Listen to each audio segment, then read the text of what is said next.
Bismillah. Günümüzdə təəssüflər olsun ki, çox aktual olan bir mövzuya toxunmaq istəyirəm. Sən heç səhabələrin bir-birini rəddiyə edən kitablarına rast gəlmisənmi? Heç oxumusanmı bu barədə? Əlbəttə ki, onların da fikir ayrılığına düşdükləri zamanlar olub. Amma bu gün müsəlmanların durumunu görürsənmi? Xaib deyirlər, xaib tuturlar. Səhərdən axşama qədər oturub bir-birlərinə rəddiyə videoları çəkirlər. Bəziləri də bunu lap özləri üçün peşəyə çeviriblər.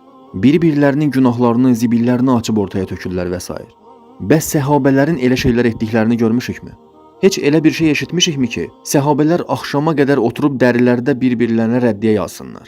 Xeyr, çünki belə şeylər onlar üçün öz potensiallarını reallaşdırmaq üçün yol deyildi. Bax, sənə bir neçə misal gətirmək istəyirəm bu mövzu ilə bağlı. Birincisi Mədinə münafiqləri. Allah Rəsulü sallallahu aleyhi və səlləm kimə etibar eləmişdi onların adlarını? Xuzayfəyə. Bəs Xuzayfə o adları kiməsə bildirdimi? Xeyr. Hətta Ömər bin Xəttab Xuzayfənin çiyinlərindən tutub onu sirkələyərək o adları öyrənməyə çalışdı. Öz adının da o adların arasında olmasından qorxurdu. Baxmayaraq ki, Ömər sağ ikən cənnətlə müjdələnən 10 səhabədən biri idi. Bəs Xuzayfə dedimi o adları Ömərə? Xeyr, demədi. Yaxşı, bəs Peyğəmbər özü niyə bildirmədi o münafiqləri insanlara? Ümmətin içinə ayrılıq düşməsin deyə, biri-birilərinə nifrət bəsləməsinlər deyə. İkincisi, insanlara tövbə etmə şansı tanımaq üçün. İnsan tövbə edə bilərmi? Əlbəttə. Hətta İmam İbn Qeyyim rahimehullah demişdir. İnsan var ki, onun günah etməsi onun islah olmasına səbəb olar.